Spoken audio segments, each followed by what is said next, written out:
Hi, so here we are starting our last week of lectures. And I want to do much the same as I've done the last few weeks, and that is to review some things in Fowler that I found intriguing and exciting to think about, review our passage that we have in the syllabus, and that's Acts chapter 4, verses 32 to 35, and then to offer some comments about the article that you were supposed to read this week. And so let's start with Fowler. Fowler, the section of Fowler I'm going to deal with is actually Provision 9, and it reads as such. The profession of nursing collectively, through its professional organizations, must articulate nursing values, maintain the integrity of the profession, and integrate principles of social justice into nursing and health policy. So as I have done in the past, I want to kind of focus on maybe just a couple of words or a phrase, and the section I want to focus on Provision 9 in my comments on Fowler has to do with the issue of social justice. Now, this particular topic is something that gets a lot of play on both sides, if we want to reduce it to sides, but all over the political spectrum. What really is social justice? I think there is such a thing as social justice, and yet I would also say that justice, if it's going to be real justice, is going to be social however it's played out. Justice has implications for society, right? But so often when we use the term social justice, so while I have just kind of given you the denotation, there's also the connotation. And the connotation of social justice has to do with righting wrongs, and it particularly has to do with helping people who have not been given all of their civil rights to attain and maintain their civil rights. So in I think both respects, the nursing values and ethics relative to Provision 9 are in play here. So here are some areas of Provision 9 and Fowler's comments on the same that I think are worth our discussion. So on page 155, Fowler talks about the values of the profession. And she says this in Interpretive Statement 9.2, in Integrity of the Profession. The values of a profession are articulated by its representatives, and that's really, really true. I just love that statement there. By its representatives, associations, societies, and organizations, in part through their documents, structures, decisions, and actions that embody the ideals, values, and ethics of the profession and comprise its meaning and value structures. And she said a lot in that statement, and I think these are things that we probably say, yes, those are true. We're all familiar with the terminology that someone walks the walk, and in addition to talking the talk, and yet there are some that just talk the talk, right? And they don't follow through.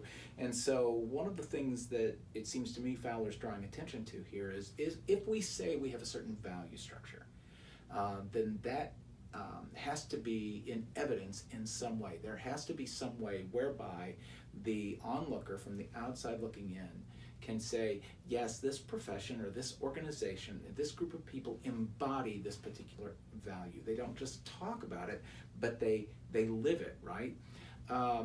It actually reminds me of what St. Paul wrote to the Corinthians in 2 Corinthians, and he says, you are our letter. So he was writing, ironically enough, a letter to them and says, you actually are our letter.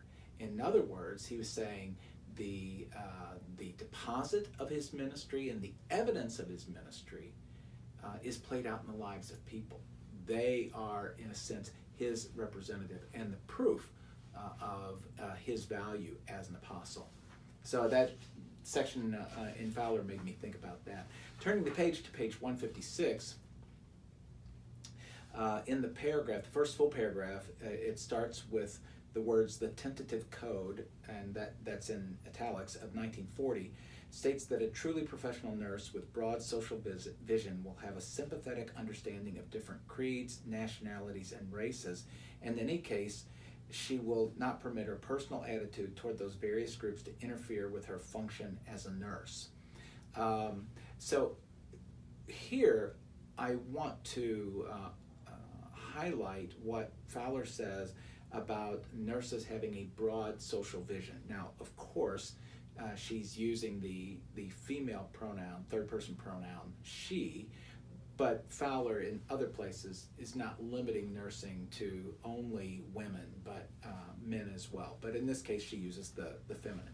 And she says that nurses, as they embody this value, are to have a broad social vision. In other words, not a limited one, not to a few, but to all who need care, to all of humanity that falls under their span of care at any particular time. So page 157, and I thought, given some of the things we talked about already, I thought that was important to articulate. So on page 157, the second full paragraph that begins in the 1950s, the anti-discrimination statements, and so forth and so on. I really thought that when I read this paragraph, especially how it starts right here, I see some real obvious parallels to the Finger article on hospitality in women in Acts 2, 4, and 6. Did you see that? Maybe it's just me, but I thought, well, here's a place where the biblical reading, article reading that I asked you to do, really works very well with something that's here in the Fowler text. So I just wanted to highlight that. Skipping a page up to 159, Fowler says that nursing ethics have always been social ethics.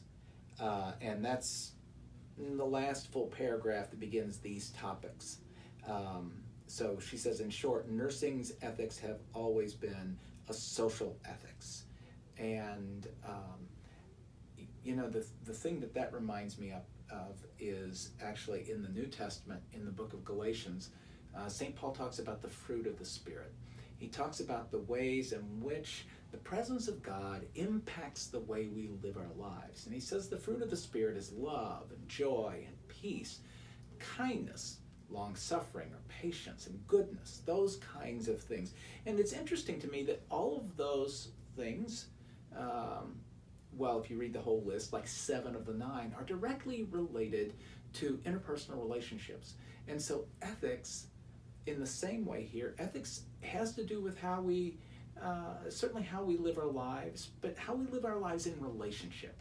It's not just living our lives as if what we do doesn't matter to others, but how we live our lives in relationship.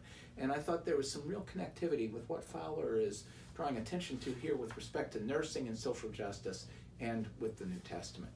And then in another kind of feint toward the Finger article, on pages 164 and 165, Fowler brings attention to nursing and environmental factors in health and healthcare. And I like the way that this also kind of connects with the Finger article. As Finger, Rita Finger is the writer, right? As she tries to build a bigger tent about the way in which we think about hospitality and custom in the New Testament, and how that impacts the way we think about our role in the world and hospitality that we may or may not show.